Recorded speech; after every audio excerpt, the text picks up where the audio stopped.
Everybody. I'm excited to be here. I am going to go ahead and screen share. So everyone should see scripting the documentary, the title page. I'm Emily Harrold. I'm a documentary filmmaker splitting my time between South Carolina and New York.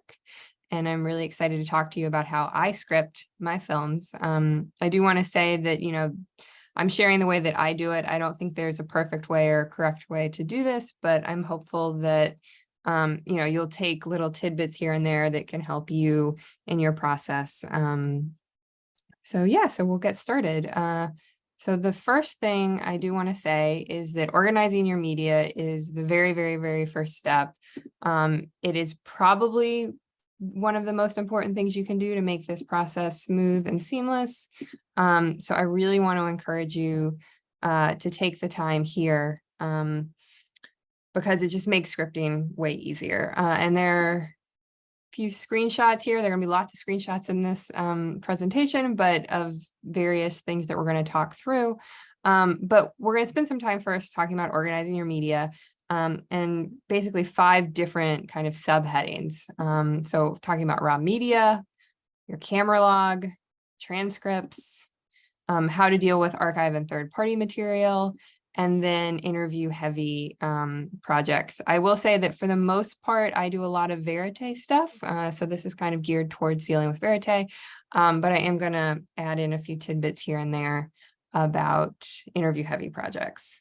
So raw media. Here's a screenshot of my current project. And I basically like to organize by date, by camera and device, and by card. So you can see, on this April 28th, we had a 5D with 1 card, C300 with 3 cards, a Zoom recorder, and then I also shot something on my phone. And so that's basically, the general way that I want to organize things. You can also add names of crew members. Some people find that helpful, like, maybe, well, in this case, and Denise is on here, I think she was on the 5D. I shot on the iPhone. And so sometimes having that info in here is helpful too. And then also you may want to think about, if you really want to step up your raw media organizing game, is coming up with naming conventions in camera. Your finishing team will love you if you do this. And it can definitely help when you have, the standard sometimes format in a camera where everything just starts at 0, and then you end up with a ton of files that are all the same name.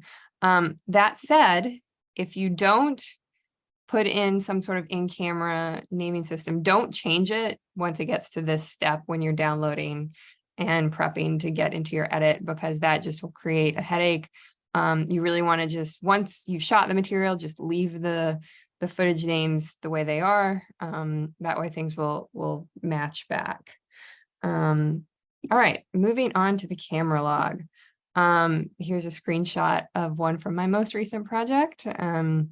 And I'll say, in my opinion, the camera log is the single most important document for verite. It basically becomes your Bible. And, it can be time consuming, but I think it's also just really, really important.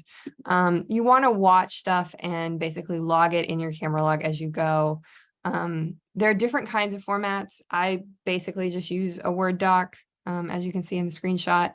Some people do spreadsheets, some people do like shoot description sheets, but generally speaking, it's the same information. I encourage you kind of to do these camera logs as you go. It's much fresher and you are going to remember stuff if it's more recent. That said, maybe you're doing a 3-week shoot and it just makes sense to do everything at the end. That was the case actually with this project. The screenshots from, we just did the camera log at the end because we were shooting for about 3 weeks. But on my current project, it's a multiple year project. I'm doing the camera log after each production day. You really want to note your camera logistics in there. Who was on set? What were the sound situations? Was it, separate lavs? Was it a lav into camera? That info is always really helpful, so it doesn't hurt to include it. And then you don't want to be too detailed, but you don't want to be too brief either. Basically, this is going to turn into a searchable document. So you want to think about writing down the stuff that you're going to want to remember, and then be able to search for later on. And before we go to transcripts, I'm actually going to exit, and you guys should be able to now see the camera log that I just mentioned. And I'm just going to scroll through. This one ended up being 36 pages.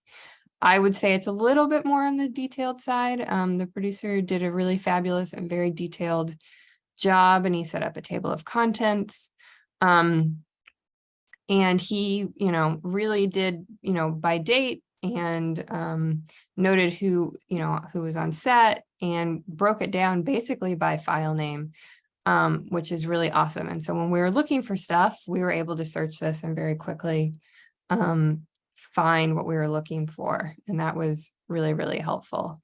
So, all right, we're going to go back to all right, so transcripts. And I do want to note in the camera log and then with transcripts, we're organizing this or really kind of sticking to how that raw media was organized. So by date, by camera, by card. And that for me works great. Every now and again, I might mix it up if I have participants and I really want to organize it, say by participants. But for the most part, you want to stick to that by date. So transcripts, fun times. A lot of AI generating programs like Rev or Trent are making the world of transcripts so much easier and straightforward. So I personally really encourage you to check those out. I'm currently using Trent. There are a lot of really great tools in there. And basically what you do is when you're going through and doing your camera log, make a list or highlight, somehow denote the footage that you want to get transcribed. And you can create MP3 audio files and then upload those. Then if you are using the AI generating transcript, you'll get a transcript back very, very quickly. And I'd say it's about 85 to 90% accurate. So sometimes you're going to want to clean those up. Depending on your bandwidth, maybe you're going to clean up everything. On this project that I'm pulling the screenshots from, we cleaned up the sit-down interviews. Those were really important. And when I say clean up, I mean like actually manually double checking to make sure that everything was correct and updating them. And then you want to organize them. So sometimes you want to download them out of your online transcription system, or sometimes actually you can leave them there. On this project with the screenshots, I actually downloaded everything and put it onto a Google Drive, but on my current project, I'm leaving everything in Trent, and then actually working with the transcripts in Trent because they actually have some really great usability tools there. But either way, that's what you're going to want to do. And then you're going to want to read through and highlight your selects. And that is just really a great way to get, especially with interviews, really, really familiar.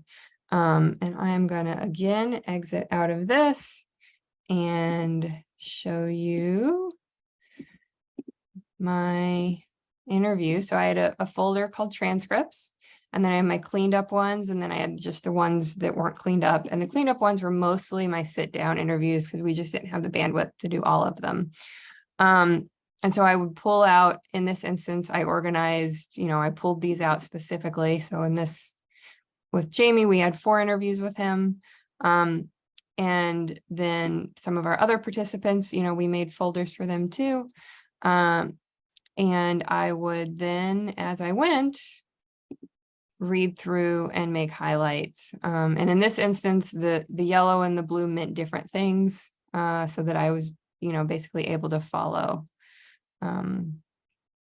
the different topics that I thought were important. In this instance, I think the blue was like the present day story and the yellow was like the backstory kind of thing.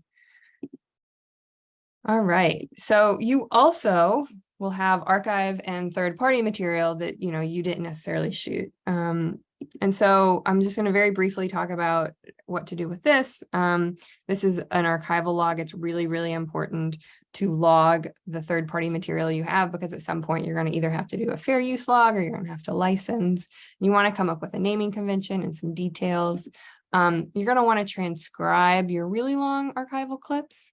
Again, it's just a helpful tool, and especially with the AI stuff, it makes it really quite easy. And then when I am working, especially with news material, I will often take those helpful sections of the transcripts and put them into the log. I don't know if I have it here on the spreadsheet, but you can make an extra column and paste in the important sections of the transcript. And that way everything's all in one place. And I'm not going to go too much into detail on archive, but you can go and check out the previous workshop I did in February for more details on archival. And then a quick note on interview heavy projects. You basically want to organize these by topic, and there's a kind of a really helpful way to do this. Basically, you're just going to pull selects into one document. And we called it on this project with this screenshot an interview string out. And you start by choosing topics. So this project, we went through and chose the important topics that were going to be in our film. And then we organized our transcripts. We read through the transcripts, made our selects. And then we sorted those selects by topic into one large document. And so what happens is that again becomes searchable. And when we're working on, say, in this instance, a section about William Marston, we were able to go straight to that document and see all the selects we pulled from all the various interview subjects on him. And, this can be really useful in Verite too, because you may have a section of the film that's a topic section. And so having all of those bites on paper in one place can be really great. And I'm going to show you again what that looks like. This document is actually quite long. It's 163 pages, but it's searchable. So we want to talk about Leonard Keeler. We can search, we search chapter Leonard Keeler.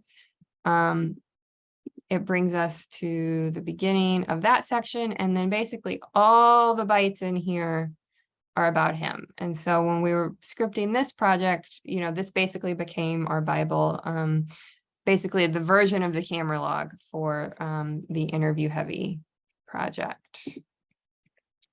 All right. So we've done all the organizing. We're ready to go. And now we are going to talk about scripting. Luckily, we're not doing it by hand. We have all these great digital tools. And scripting can be, a lot of fun. I know it can be really daunting, but I think when you think about it in these kind of like steps and then make sure you're really familiar and you've organized your material, it can be a lot of fun. So we're going to talk about 4 steps. We're going to talk about the outline, script format, scene scripting, and then how to deal with edit notes.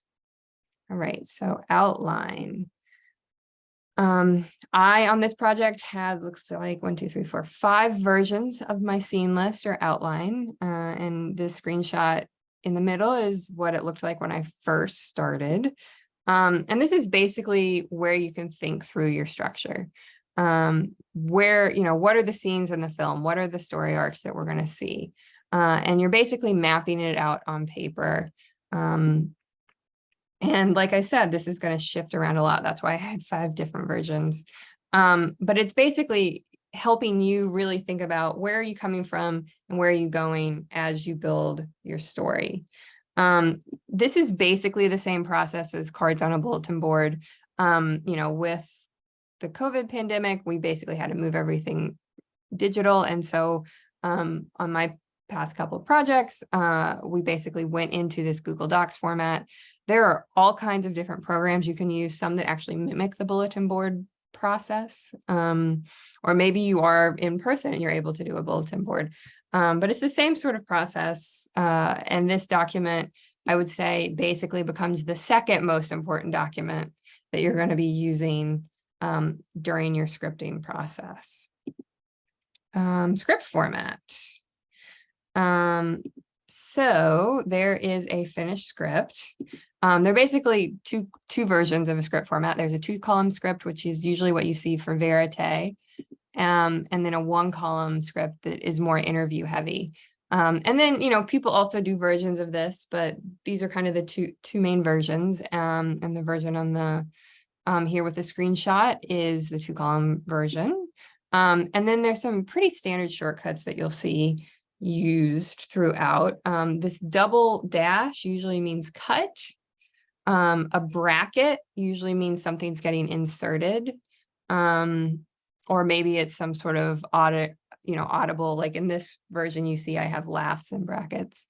TK usually means to come. I don't know why it's not TC, maybe because that sounds like time code, but it's TK. So say you're scripting something and you haven't shot a scene yet, you might have a whole, column that just says beach scene to come or something like that. And then you can also play with bold, italics, and all caps. Different networks and different production companies are going to have different formats. When I am in the scripting process, I kind of use an amalgamation of various formats, but, do what works for you. And then ultimately this is going to become a deliverable, and you can reformat as needed. I'll say, all caps sometimes is used for narration. Italics might be used for like archival. But again, you kind of play around. And I will add also on the 2-column, you may see this here in the example, but we have a column for time code. The next column over is the visuals. So in this instance, I have written in, the title card and then a visual description. And then the next column over is the audio. And I am now going to show you, we're going to get out of this again. I'm going to show you the first script that I did for my most recent film. Oh, there's my scene list that we just talked about. And then these are different scenes. So like I would write down, this is the scene. And then these are some of the things that I was thinking about needed to go into it. This is a different scene tier as well.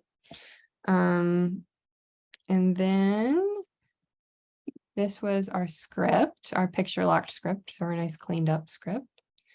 But when we were working on it, it was not that pretty. This was the first script I did for the open of this film. And I dated it based on when I did it. So I scripted this in February of 2022.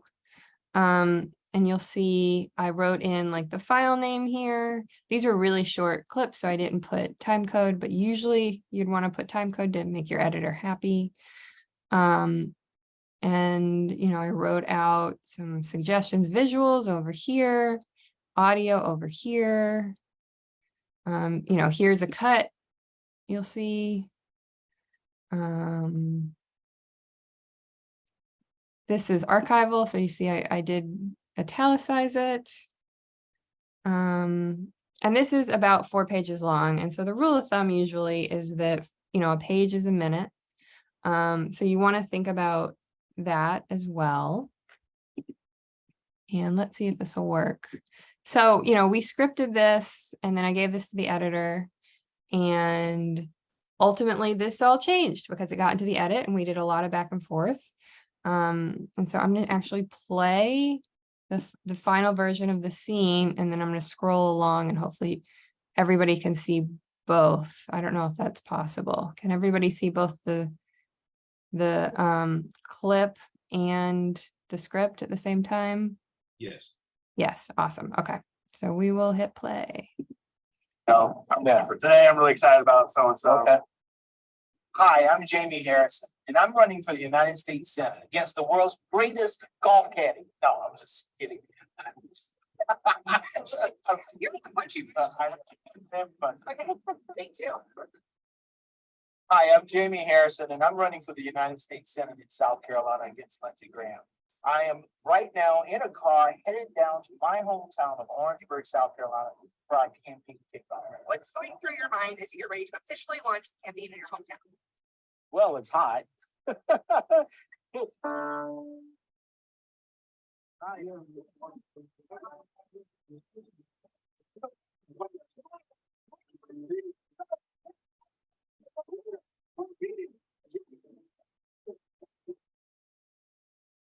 We represent a new South. A new South that is bold, that's inclusive, that's diverse and powerful. I am Jamie Harrison, and I am running for the United States Senate.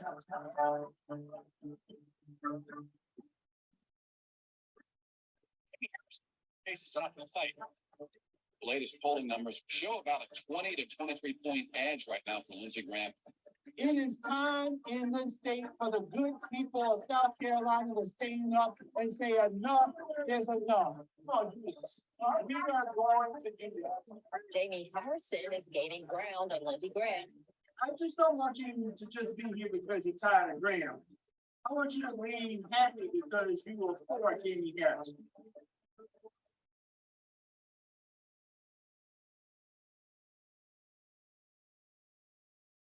Heightened states of emergency across the nation. ER doctors saying we are on the verge of a medical disaster. South Carolina seeing about 8 new positive cases of COVID-19 every hour. In light of the coronavirus outbreak, I have decided to pull down all of our public campaign events until further notice. Okay. Here. There we go. Oh, yeah, there he is, coming in on the iPad. All right, we there? Yep. Okay, all right, so yeah, so the audio is a little bit weaker. One of the things is we're gonna have to get something to hold this thing up.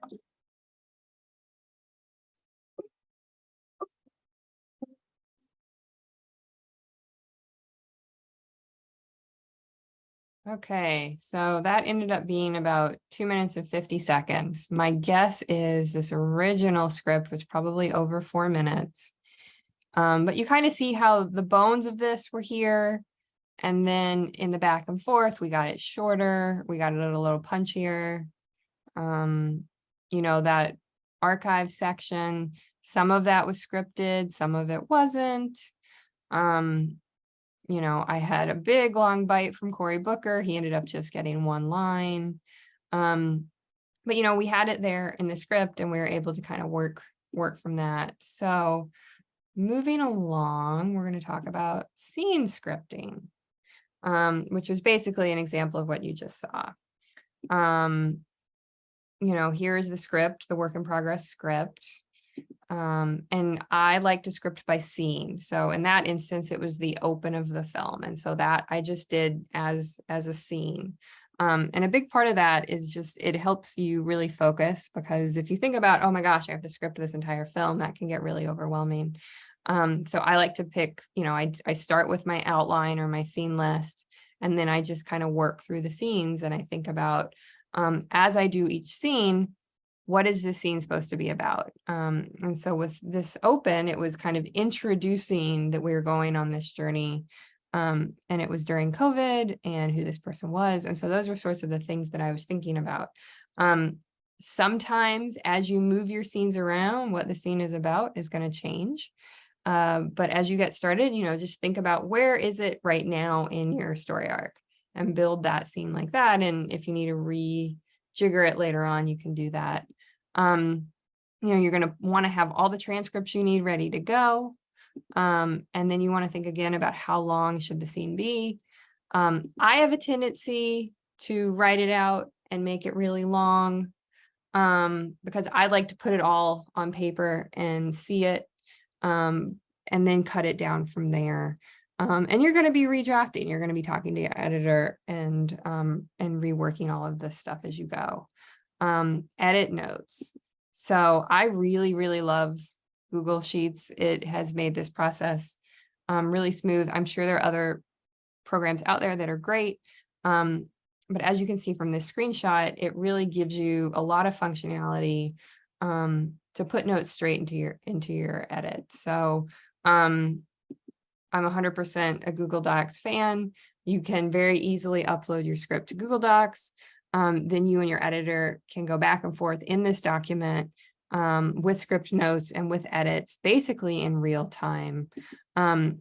Google has something called suggest mode, which is what I use to do, like you see all these little sections that I've crossed out, that's in suggest mode. So it will show up as a little alert that, you know, I've suggested crossing this out, let's try it. And then I can also do notes, which you can see here too. And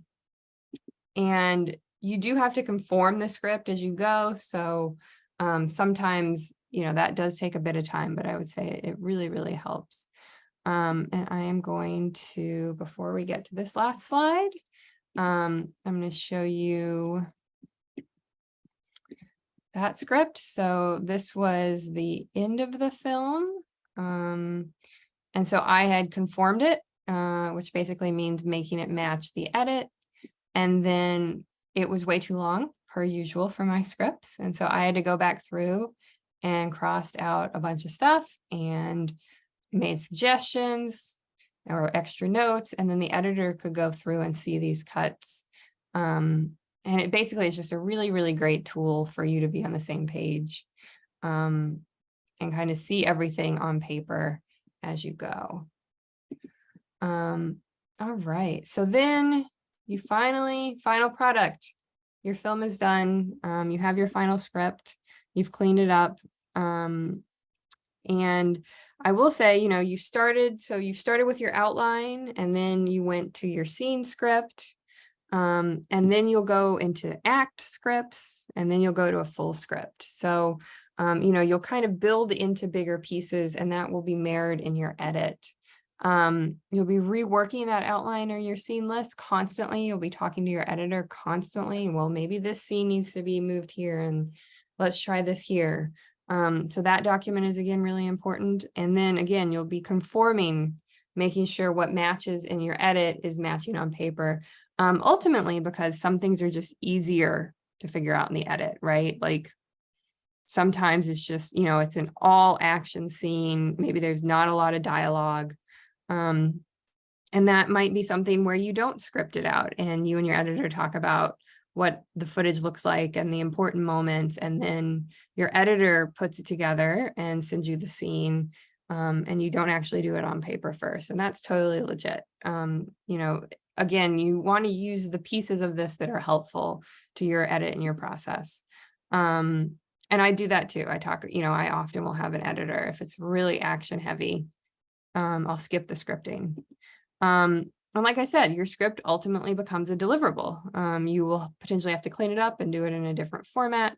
But you will have been using something that, ultimately you'll be able to turn in, and it will, be a great thing to have. So, again, I want to say that there's no right way to do this. This is how I've done it. I've kind of amalgamated different systems that I've seen different filmmakers use. So take what's helpful. Each project is different. Editors have different ways of doing things. So I think we can open it up for questions, and feel free to email me too down the line. Excellent. We'll go ahead and I'll go ahead and get the questions going. First question is from Lansing Phillips. Lansing asked, hello, how do you know what B-roll to get, as you may not have interviewed the person yet? Sure. So I usually like to do a pre-interview, like a phone call first, before I do an interview with someone. And that usually helps me get a sense of the B-roll that I may want to get. And then I also usually do my interview first. So say you're filming with someone and they've set up, you have, I don't know, 3 hours with them, and the interview is going to take an hour. I usually do the interview first. And so then the interview informs the B-roll, and then I'll get the B-roll after.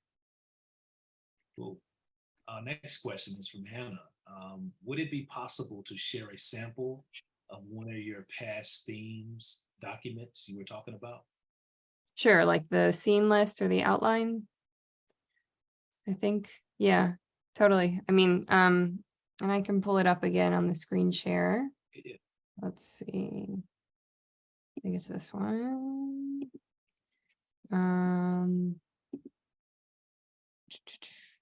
Let's see. Yeah, so this is my scene list. And I write in, like, these were notes to myself so that I could remember. I knew that we wanted a countdown approach, and so we wrote that down, and we wanted to try and use Man in the Streets. They didn't actually end up fitting in. And then these were the themes we were thinking about. Ultimately, I don't think the fatherhood theme really came across, but it was something we were thinking about. And then basically each line is a scene, or a transition.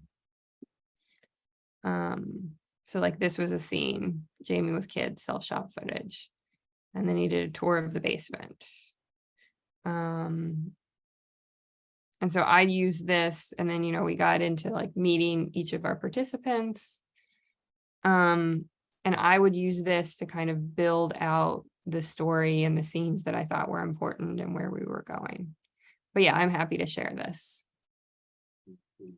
Yeah, we'll definitely be sharing the recording of this session, and also Emily is going to provide you guys with some of these templates as well that we'll be sending out via email tomorrow. Next question from Jeff. And I think Jeff and I think Myers Allen pretty much had the same question. They were asking, why is the script a deliverable? To who and for what? Sure. So, when you license your film, which hopefully everybody licenses their films, your contract will list a section called deliverables, which are the things that you have to turn in, because especially with broadcasters, they will need all these various things besides just the film. So one of the things that everyone always asks for is a script. And that's usually, the 2-column is usually what you see. But some people do single column. Like I said, if it's really interview heavy, it might be a single column. And it's usually just a transcript and then visual description of what you're seeing on camera. And it's just something that they ask for and you have to do. And then, once you send in all your deliverables, usually that's when they pay you. Great. Next question is from Philip. How would you say your process of scripting changed from your very first documentary to your most recent one? Sure. I will say in college, I actually did an interview heavy short documentary, and my professor tried to explain the paper side of things. And my brain did not compute. It didn't work. So I actually was doing a lot of this sort of outlining, but I was doing it in the edit. And a lot of people work that way. They don't work on paper. And so like I was doing my topics, like I had picked out all these interview topics that were really important. And I had different actual string outs of all of my selects in various timelines. And so it was basically the same system. I was just doing it in the edit rather than doing it on paper. I think as I've done more of this and also had deadlines, I found that doing it on paper, especially if you're working with an editor, in this instance, I was editing the film myself, but when you're working with an editor, it's a great way to communicate. And it's also honestly it's faster because you're thinking through everything on paper rather than having to go find the clip, put it in the timeline, all of that work. There's someone else that's kind of doing that in concert with you. But I would say, yeah, I wasn't really using any of the paper scripting. But as as projects have gotten bigger and I have more footage and I've had to figure out how do I organize all of this and stick to an edit schedule, I would say the paper process makes that a lot easier. Cool. Next question. Would you have the same script approach, whether it's a short film versus a feature? I think so. Yeah. I think the bigger thing is, again, is this an interview heavy essay film or is this a verite film? I think if it was a verite film that had very little dialogue, the scripting would look different because there'd be a lot less dialogue to actually script. So you'd be scripting action. And so in that instance, I think would be doing much heavier outlining and, scene descriptions, rather than, and thinking about, okay, what are the themes, and like maybe writing out, okay, this scene leads to this scene, leads to this scene, and these are the themes we're hitting and the moments we're hitting. And then again, if it was an interview heavy or an essay film, I'd be working more in the topics, like sorting my topics and then having those selects sorted so that when I'm scripting, I'm working from that rather than a camera log. Verite, again, that camera log is super important. So I think it's the type of film that changes the scripting approach more so than like the length of the film. All right. Next question is from Jazz Franklin. Thank you for this information. How can this translate into scenes in your editing software? Do you use different timelines for each scene? Yeah, so editors, I usually leave it to them because they all have their specific ways of working, but roughly speaking, yes. You will see, an organized edit where they might organize their work, especially in the beginning, by date, or by week. And so within that, each weekly folder, they will have different versions of the scenes. So say in a week, you work on 2 different scenes and they would date each timeline. It might be by day, or it might be like sometimes say the script changes say something gets cut at 11 o'clock in the morning and then you and your editor are on the phone for an hour and you decide to go a different route. So that timeline might be, July 26 a.m. and then they have a separate timeline that's July 26 p.m. And they would organize those usually again by date. But yeah, as you're in those early stages, by scene, I think is the best way to do it. Some editors will put the scene different versions on the timeline. So you'll have like version A, version B, version C. And then you can take, especially with those, the interview heavy projects, those topics, you can make string outs in your edit of those so that, again, say your topics are, I'm just making this really simple, red, white, and blue.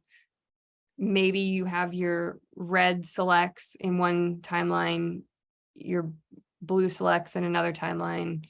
And then, you can easily go in your edit to that timeline and find that clip. So yeah, it basically mirrors it, I would say. Cool. Next question is from Claire. What kinds of helpful things should an assistant editor keep in mind to serve the scripting process? So I think the biggest thing is the organization. So as we're organizing stuff on paper on our end, the assistant editor is organizing stuff in the edit. Editors really like those. Again, if you're doing an interview heavy project, they really like those topic string outs as separate string outs on separate timelines. You can also do that with visuals. So say, this last film that I did was a campaign film. And so, we had string outs of B-roll shots of yard signs, like we had a whole string out of just yard signs. And so you can come up with visually some of these like go-to moments and they can start stringing those out in advance of the editor starting. The other thing that, and I didn't touch on this too much, is that you can get your transcripts to sync to your footage. And that then makes the transcript searchable within the edit so that your editor doesn't have to then go to a separate place, either to Trent or to Google Sheets to actually search the transcript. And so getting that synced with your assistant editor can be super, super helpful. But yeah, I mean, it's ultimately organization and making sure that the organization that you guys are doing in the edit is the same organization that you were doing with your transcripts, with your outline, with all of your media.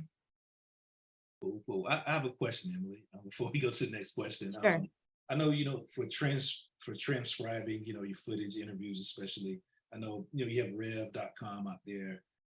For filmmakers that might not have, a good budget, are there any tools out there, maybe free or cheaper, for transcribing that you know about? Yeah. Back in my PA days, I actually transcribed, and there is a free software that can help speed it up. I don't remember it off the top of my head, but there are a number of softwares that basically you can have the clip in the program and then you can set up shortcuts to make it faster. ultimately, if you're transcribing everything yourself, it's basically you're writing it out yourself. And that can be time consuming. I will say, not to plug Trent or Rev, they are very inexpensive. And my guess is there might even be some other options out there that, we're just less familiar with, just because it is this AI stuff. This is also, and again, not super accurate. And I've never done this, but I've heard people that do. Apparently, if you upload your footage to YouTube auto generates closed captions that you can then download and turn into transcripts.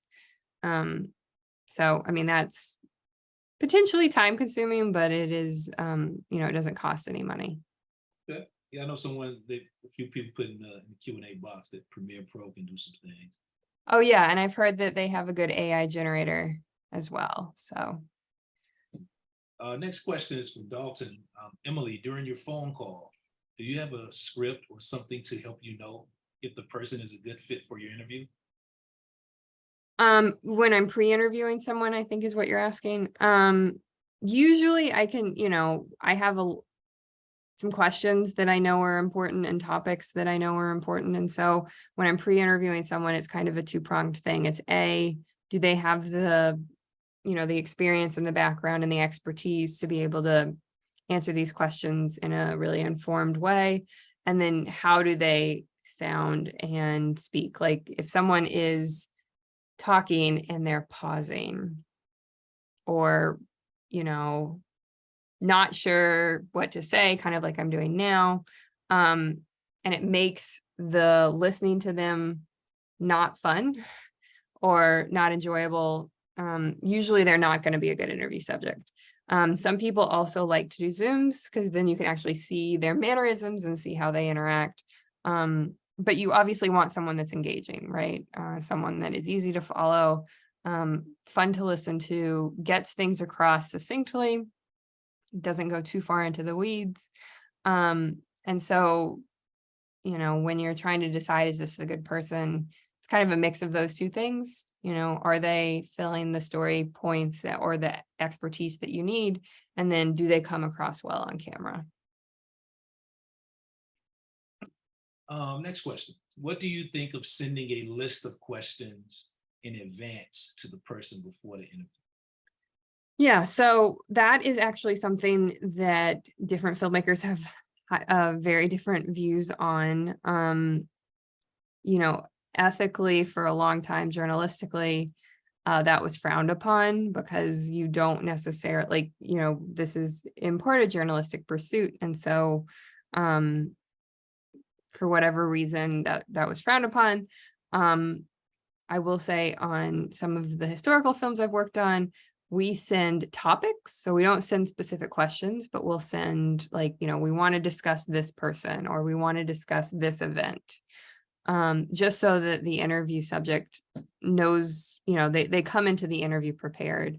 And, sometimes you'll interview somebody and they wrote a book about it 10 years ago, but they haven't read the book in a while and they don't necessarily remember the info. So giving them a sense of the subject matters can be really helpful. And then, some people give them the actual questions. So I think that's really a personal choice for you. If you're working with a production company or a broadcaster, they actually may have standards that you have to follow, and this might be included in those standards. So I would encourage you to double check before you actually do send the verbatim questions. Do you organize on the page first before you go and shoot anything, or are you basing your script on the footage you have captured? Yeah, that's a good question. So interestingly, some of these TV shows or historical shows, and I will say, I guess historically, producers would script stuff actually before they even started shooting. And some of these historical films still do that. So, maybe you've done pre-interviews with everybody, and so you can do the script from the pre-interviews.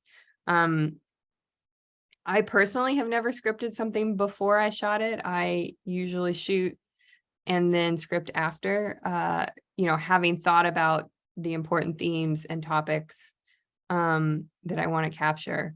But if you are, especially working on a really high, fast turnaround project, and maybe it's not particularly verite, I think it's harder to do that with verite, but say it's not particularly verite, you could try scripting it first. Some grants, historical grants in particular, like to see a script first. And it's like, well, I haven't even shot anything. How am I going to have a script? But, you can potentially do a script that then can guide you through the production.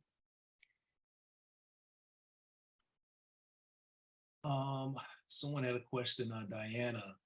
Where do you find that column format in Google? And when using the transcript? Yeah, so the 2-column format, literally, I just make 2 columns on a Google Sheet. I don't think there's a specific format that you need to download. Some networks might give you a script format. For me, when I'm working, I just do I just make 2 columns, and I'll add that 3rd column when I put time code in. So yeah, that's what I would say on that. Cool. Next question.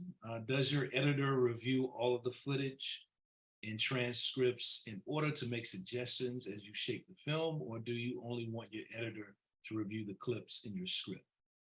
Yeah, so if you have the time, it is really, really amazing to have your editor just spend, depending on how much footage you have, a chunk of time at the beginning just watching.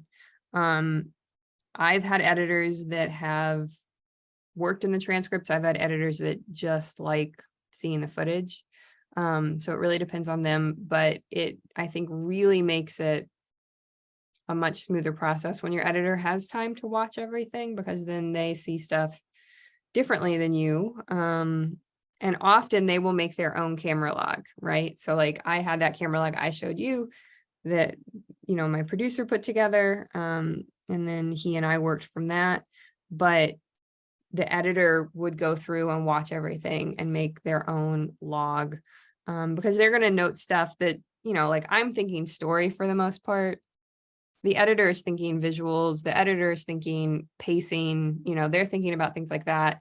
And they were going to make notes differently as a result. So if you have the time, I 100% encourage you to, basically give the editor the footage for a month, let them watch everything, and then the 2 of you, talk together. I would say for me, the process that I really enjoy is that when we do the outline, we do that together, like, okay, we've both watched all the footage, we've both done our notes. And then we sit down together and come up with, what is this about? What are the scenes that we want to use to tell this story? And then we do that outline together. And then I pick out the scenes that I feel like need to be scripted. And maybe there's some scenes that don't need to be scripted that are more action scenes. And so the editor might take the lead on those scenes. And then we kind of just bounce back and forth, and share notes and feedback and things that aren't working. I often will have a script, like I said, that's too long, and the editor just says to me, I can build this out and we can put it together, but it's going to be 3 times longer than it needs to be.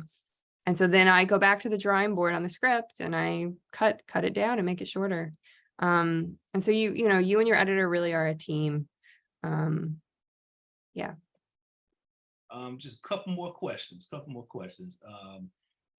This person asks, they're a newbie trying to get started and would like to do their first doc. And they wanted you to tell a little bit about your experience doing your first documentary. What would you do different? Where did you start? So they're a new filmmaker trying to get into this. Sure. That's exciting. Congratulations. I think it's both fun and daunting at the same time. I was lucky that my first documentary I did in college. So I had a professor and a cohort of other students that were able to support me. And it was an interview heavy film. And so, I was really kind of figuring it out as I went. I was lucky that I was interning at the time at an interview heavy doc company. So I was kind of seeing how they did it and borrowing their processes and systems.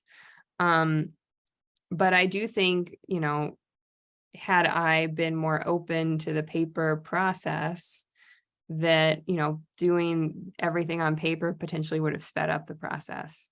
But that said, I mean, I had never learned how to do this, and it is a different way of thinking, like I feel like we go into an edit and we're thinking a certain way and we're approaching the material a certain way.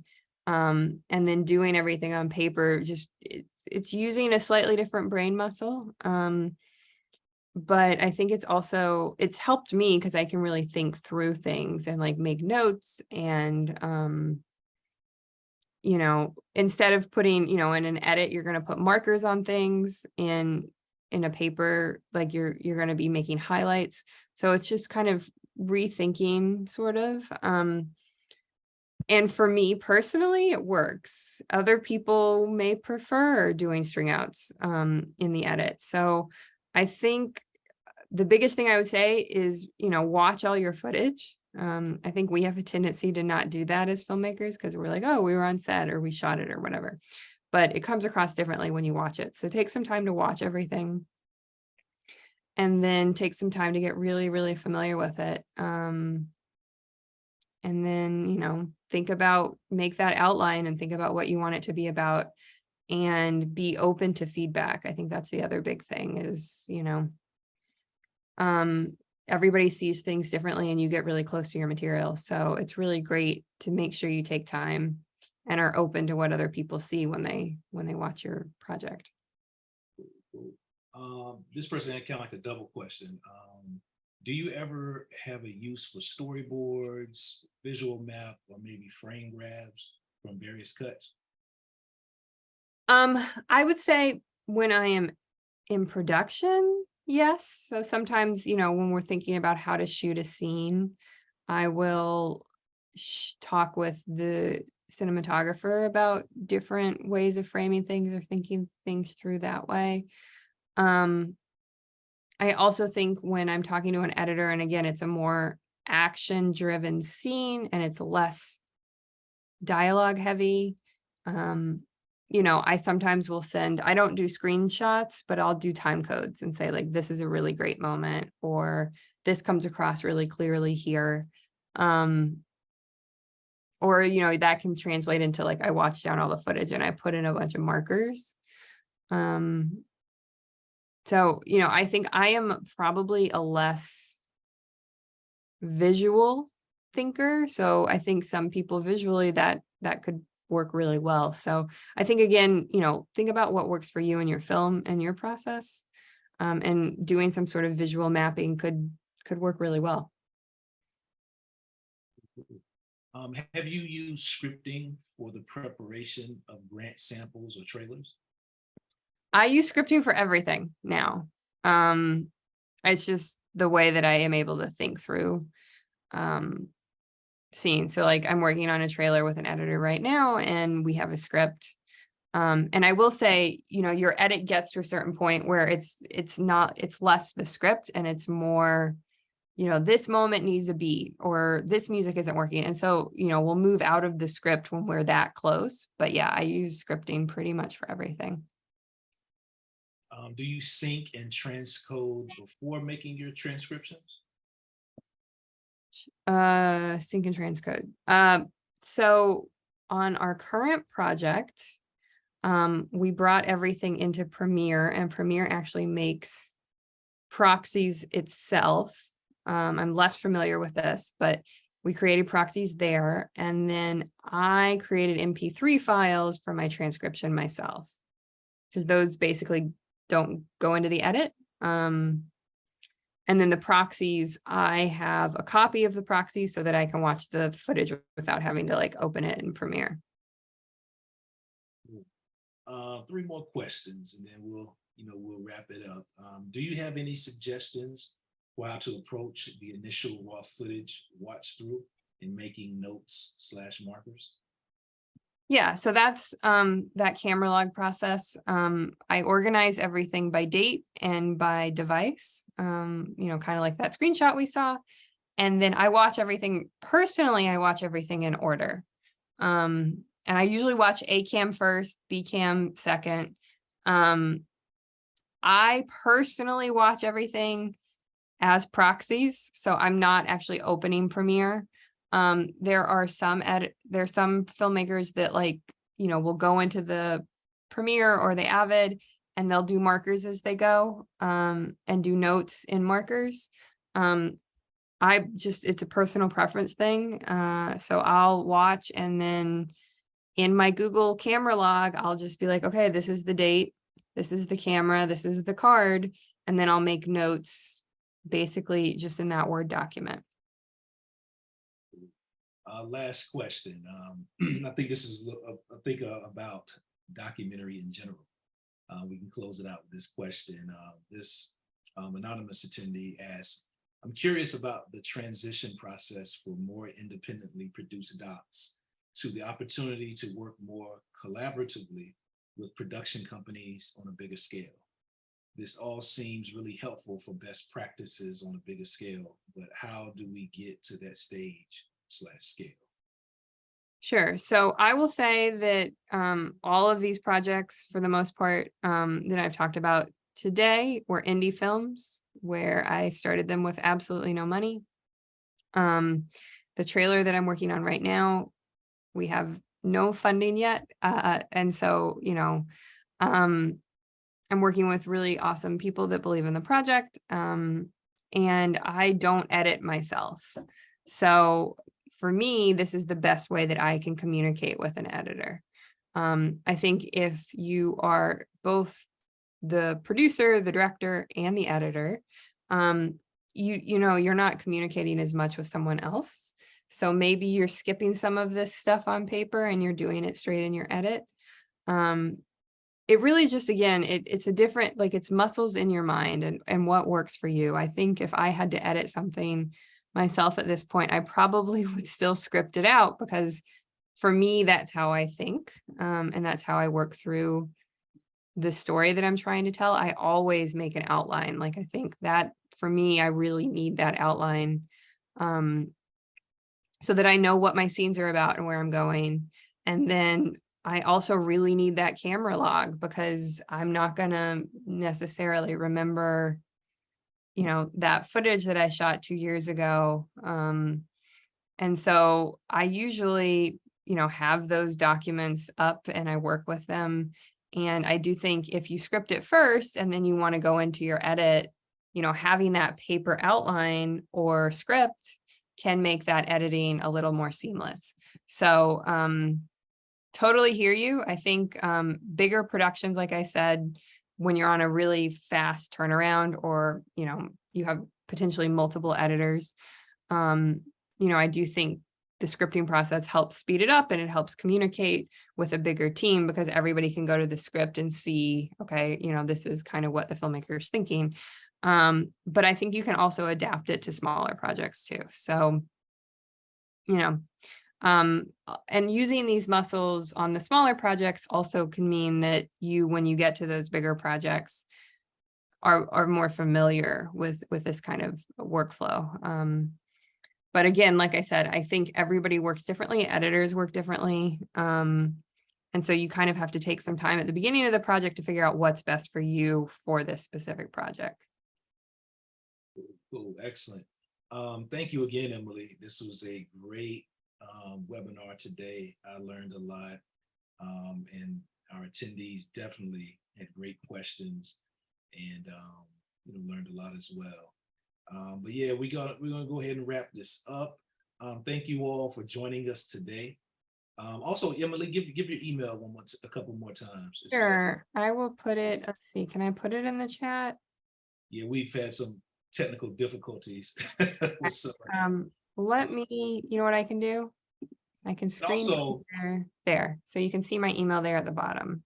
If folks take a screenshot, and also we'll include Emily's email when we send out the recording as well, to you guys. We should have that recording to everyone by tomorrow, for folks that might have to leave early or wasn't able to join us, or you just like me, I like to always go back and watch these videos because you always learn something.